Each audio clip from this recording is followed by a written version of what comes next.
Welcome to the Nurse Shark Academy Show, a Baxter Professional Services production. Welcome to the Nurse Shark Academy Show.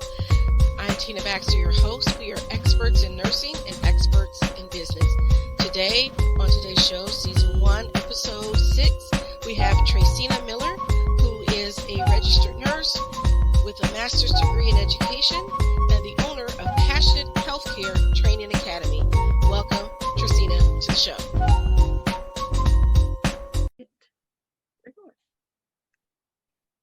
And welcome to the Nurse Shark Academy Show. This is Tina Baxter, and I'm your hostess. And I want to say thank you for tuning in today. We have Traceyna Miller here, and she happens to be a nurse extraordinaire. She has launched her own business as a CPR instructor, and she's added a lactation specialist on there as well. She's got a bunch of things to talk about today. She's one of our fellow sharks, and I'm glad to have you. Welcome, Traceyna. You want to go ahead and introduce yourself to our audience? Sure. Thank you, Miss Tina. My name is Traceyna Miller. I've been a registered nurse for it now to be 12 years this year. I can't believe it. I've been a nurse educator since I graduated with my master's in 2016. I launched my business in 2020. And since then, Miss Tina has been a blessing, an excellent mentor, preceptor, and I thank you for that. So I've been blessed to be able to do a lot within these 12 years.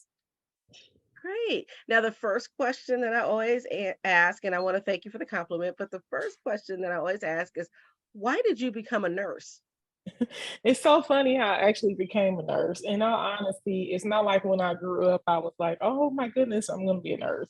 So originally I wanted to go into optometry. I'm not sure why, but it was just always like interested in it. So I graduated in 01 from Anderson High School. I came down here to IUPUI and I actually had enrolled as a pre-optometry student, but one of the counselors, an African-American counselor, put me to the side and she was like, well, just in case, you need to have a backup. And me being young, I'm like, okay. So she just stuck me in biology. So I ended up, So I ended up getting a biology degree in December of 2000 I graduated, 2005 or 6 or something like that. So after that, I had gotten married and I worked as a secretary. And I tried to get into optometry school. I applied at IU's, Tennessee State. And I didn't get in. I tried like 3 or 4 times and God said no. So I thought, oh my goodness. I was like, well, I guess I'll just stay here as a secretary, I never even used my biology degree.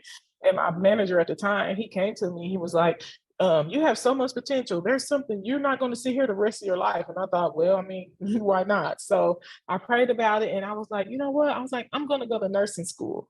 So at the time, Harrison College was open. It was between Harrison and University of Indianapolis. And I asked for God to show me which way to go. And I got in with flying colors at U of I for the accelerated nursing program. So I graduated from there for my BSN in 2011. And at the time you could go on for your master's. So I was taking master's classes at the same time. Well, after I got my BSN, I quit the program and got that. And then that's how I ended up. But I always kind of had a passion when I was in nursing school to teach. I knew that I wanted to reach back then and help us. So that's how I ended up getting my master's. So that's how I became a nurse. Well, that's a lot to unpack. So for, one door closes, another one opens. Yeah, absolutely. I mean, if you still want to go to optometry school, I bet they take you now. I'm okay with that. And then I was like, I never just realized that the path that God was actually leading me on at the time. Like, I've been so blessed to have so many opportunities as a nurse that I don't think that I would have had those opportunities as an optometrist. I mean, I'm not, who knows? I don't know. Maybe God has shown me what could have been, what couldn't have been. But for now, I've been blessed to be able to do this. Well, that's great. Now, what was your first job out of nursing school? My first job out of nursing school, I hated it. I worked med surg and it was awful, GI med surg, and I thought to myself, "Oh my goodness, what did I get myself into?" So, but like I said, when I was in nursing school, and I always had a passion for community nursing too. And I only had one daughter at the time, and I applied to be a school nurse, and I got the job, and I was out there, so I honed in on the yeah. But blessings to those who are able to do floor nursing. That's the beauty of nursing. You can do so much. Someone has to do it. So, you Yeah. know. I did that as a nurse tech on med surg, and when I got out of school myself, I was offered a job in med surg, but the Uh-huh. job I really wanted in psychiatry. Finally, the Oh. job in psychiatry, I was waiting, I got the med surg offer first. And I went back to them and I said, now, if you really want me to work for you, Ball Hospital, y'all got to step this up because this other has already offered me a job and I need to make money. So, Uh-huh. but I didn't really want to work there because the hospital at that time was going through a lot of flux. And Uh-huh. so they were doing things like, and this is something that happens in nursing a lot, laying Uh, off the seasoned nurses and hiring on new grads. So the seasoned nurses didn't want to teach us anything. And what? Oh, well, oh yeah. yeah, the manager of that No, unit yeah. she was an hour late for the appointment. She rushed through it, didn't really ask me any questions, just sort of haphazardly, offered me the job because she didn't Mm-hmm. really interview me at all. And I just didn't have a Mm-mm. good feel for that, but I knew I Mm-hmm. was broke. So I had to have a Right, girl. When they offered me my first pay, I was like, "Oh my God, I'm rich." Not knowing, I was like, "Oh Lord, have mercy." well, having worked as a CNA, I went from making $8 an hour to 18. I thought I was making big time money then. Yeah. Right. When I was a secretary, I started at 983. Then when I left, I think I was making like 1028. To make almost double that, I was like, I was jumping in the living room, like, like, I done made it. But how life is, you're like, oh Jesus. you know. It's, Oh, fortunately, psychiatry came through, and that's excuse me. all history.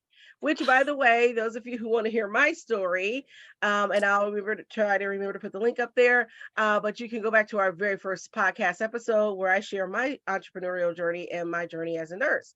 But let's get back to you because I Okay. wanted to know when did you transition from wanting to have a 9 to 5, as we say, to working for someone else? Oh my God. I remember it just like it was yesterday. I had started working at Ivy Tech and I had started working under the health sciences program. So I was working there. So then I guess someone resigned and my boss at the time reached out to me and was like, "Hey, are you interested in teaching the CNA class?" And I thought, me, sure, I'll try it. So I absolutely loved it. So I can remember being on the floor with my students and it was amazing. And I thought, and then that's when God gave me the vision. And I was like, I was, doing the clinicals and all that. And I was like, shoot, I can do this myself. And this was in, 2016. So that's when I really felt the need to really, do it. So then I really didn't think about it. And then I had a few corporate America jobs and it just wasn't, working out then. Yeah, so I had went to a CNA seminar thing with Victoria Randall. Well, it popped up on Facebook and I told my cousin, I was like, I'm thinking about going to this.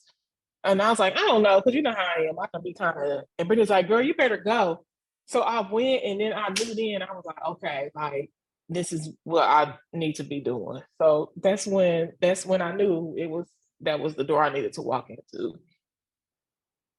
Everybody's journey is different, but there's there's this incident or event that just kind of hits that spark in you and you decide, you know what, I'm going to go for it, and I applaud you for Hmm. that. And Thank you. so where are you now? What's happening with your business now? And tell us about your business. Okay, so actually, when I went to the seminar, it was a CPR trainer instructor there, and the Victoria Wyndham was like, "Well, if you want to make an extra side hustle, for your business or where your students can already be CPR certified, you can do this." And I thought, Yeah, I don't really want to be a CPR instructor, in all honesty. So the pandemic, had happened, whatever. And then in like August of that year of 2020, or maybe it was July, one of those months, the owner from my friend here who owns her school, she called me. She was like, and her name's Victoria. She was like, Miss Victoria's coming back because she lives in Maryland.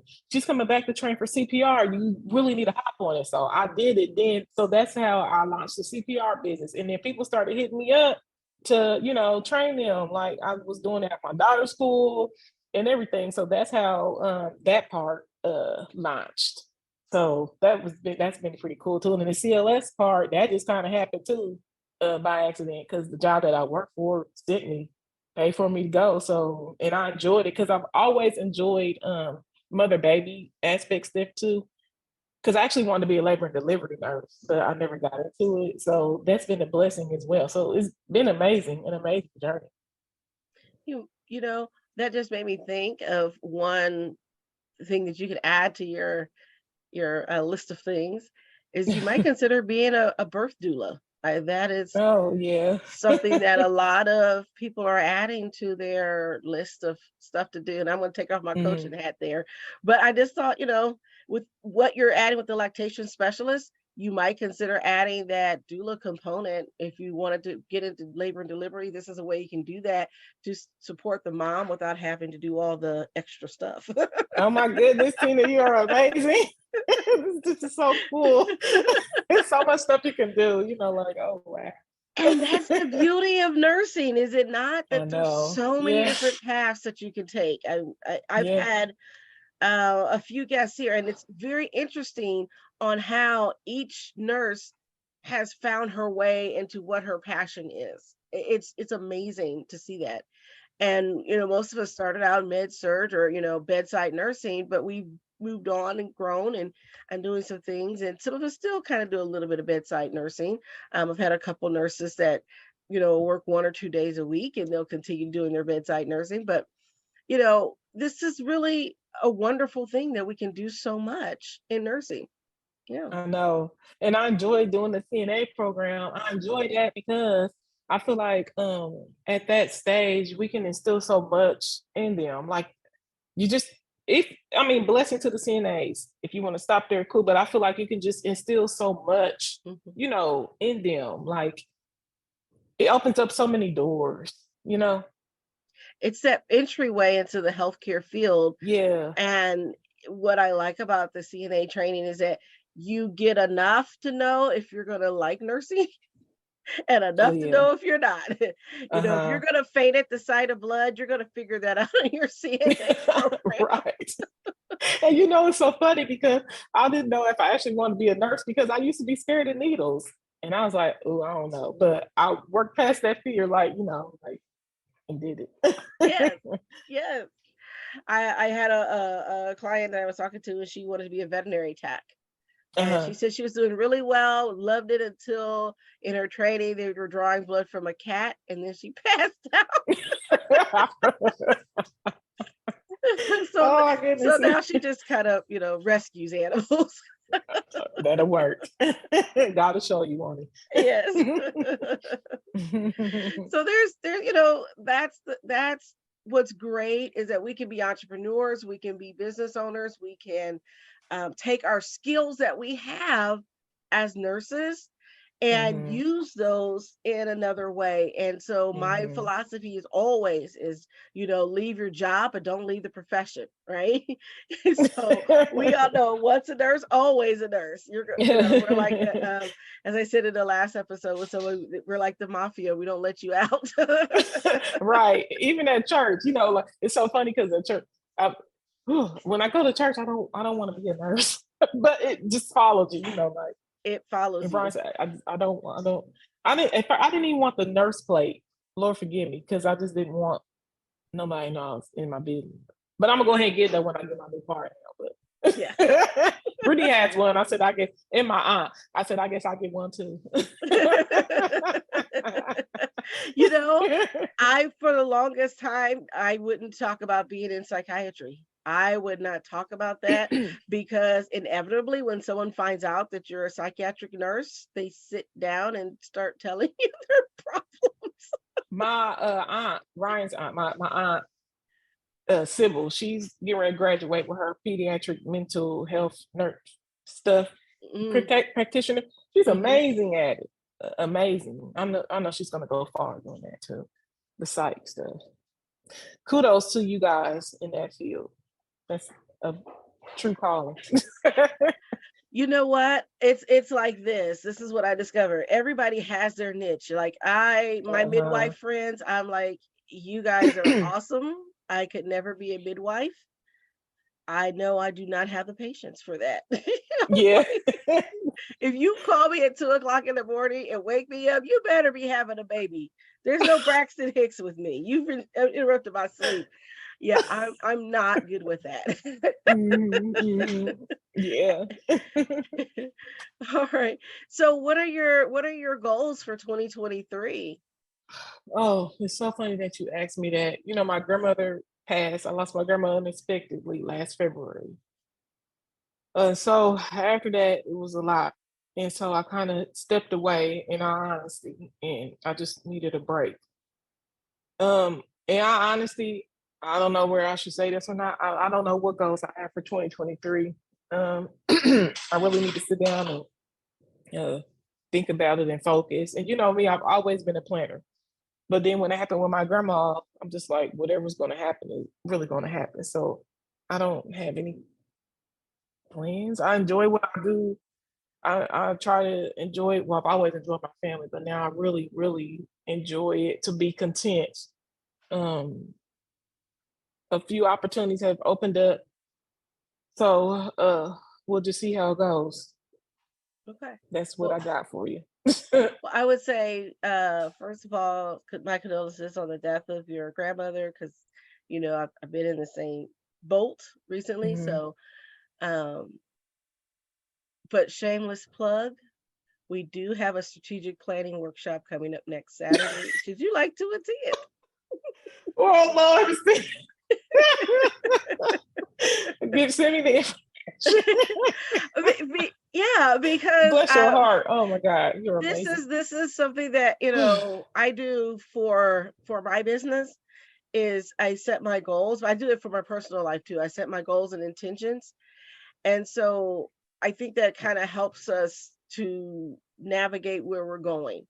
Mhm. So when the opportunities are there, we're ready for them, Yeah. and we're in the right mind space for that. So, yeah. So if you want to join us for I that, didn't even know nothing about it, Miss Tina. I will put that. I will put that in the show Okay. notes as well. Actually, your episode might go up afterwards, um, but I will. It's on our Facebook page and on our new website. So, Okay. yeah. But let's talk about getting you ready for 2023, because I think that's Thank you. important, Yeah. and I think that will help you in the long run to not stress about it, because you already have had that, thinking and kind of thinking forward. So, Mhm. with that, as an entrepreneur, what is the biggest challenge you face as an entrepreneur? I would have to say doubt at times. Um, in all honesty, I know I can do it, but sometimes I don't know. Like, and then with grandma, with that happening, it's just kind of been a lot. So, you know, I'm always a go getter. I've always been a planner, you know, but I would say that's the biggest challenge. I used to say it was money, Mhm. but now I really don't think it's money anymore. Because you can always, as a nurse, you can always make some money. Um, so I would say that's the biggest challenge for me now. So I Is that guess it's shifted. that self-doubt? Uh-huh. Yeah. And you Yeah. would think, I guess, with me being all the support I've had over the years, I don't know, I guess it's just me. I don't know. Can I just say that you're not the only one that's in that boat? We all have these moments of what we call that self-doubt or that Mhm. imposter syndrome that comes Mhm. in, and there are certainly ways for us to work through it. Yeah. And my philosophy is that nurses are heroes. We are the heroes of our own epic journey. Yeah. And I'm just going to say, wear your cape, girl, wear your cape and wear Thanks, it Miss well. Tina. Oh wow, thank you so much. Oh wow. So, Yeah. lastly, if you had to give one piece of advice to a new entrepreneur or budding entrepreneur, what would it be? The advice I would have would be to stay true to yourself. Um, remember, like someone told me, remember your why and just follow your passion. You'll know if it's right or wrong. There are a lot of people who could just say a whole bunch of stuff. Don't worry about that. Keep being you. Push forward. Remain true to yourself, and people will see. People will know if you're passionate about it or not, because it will show in your attitude and your work. Don't forget about those people who've helped you along the way. Um, you know, your supporters, your clientele. Always say thank you. Be kind, be respectful. Even when I go and do clinicals, I thank my students all the time. If it wasn't for them, we wouldn't be where we are. You know what I'm saying? And I'm just always myself. So that's the advice I would give. Being unapologetically you. Yes, absolutely. In a Yes. professional way. But sometimes, you can do you, but Yes. be true to your heart. Mm-hmm. Stay true to your heart, and God will bless you. And then knowing what to say yes to and what to say no to, because people come to you with all kinds of stuff. I done turned down a few 6-figure gigs. Even my husband looked like, I can't believe you did that. Sometimes I say, I can't believe I did that neither. But you can have a whole bunch of money and be unhappy. Look at Michael Jackson. Sure, he couldn't even get no sleep. It's true. Mm-hmm. You know what I'm saying? So, yep, that's what Yeah. I would say. Find your passion, find your path, Mm-hmm. and stick to it, Oh yeah. and go forward. Uh-huh. All right. Well, I want to thank you for coming on the show, and thank you for your time. It was a pleasure having you, as always. Thank you, Miss Tina. Pleasure being in And your presence. thank you. And this is the Nurse Shark Academy. You can find us on Podbean and Spotify and other places where you get your podcasts. We thank you for listening, and we hope to see you again. Goodbye. Wait, don't go. There's a very important announcement from the Nurse Shark Academy. Look for the information at the nursesharkacademy.biz. Hi, this is Tina Baxter, and thank you for listening to our podcast and watching our video on YouTube. I want to thank you for joining us today. But before you go, please don't forget that we have the Nurse Shark Academy Freedom Finance Workshop coming up on March the 29th. 2023 from 3 p.m. to 5 p.m. Eastern Standard Time. We're going to bust the myths of having no time, no money, and no idea where to start to launch your own business as a nurse. So join us for the Nurse Shark Academy Freedom Finance Workshop on March 29th from 3 to 5. And please, before you go, please like, subscribe, and share our videos and our podcast content. Thank you.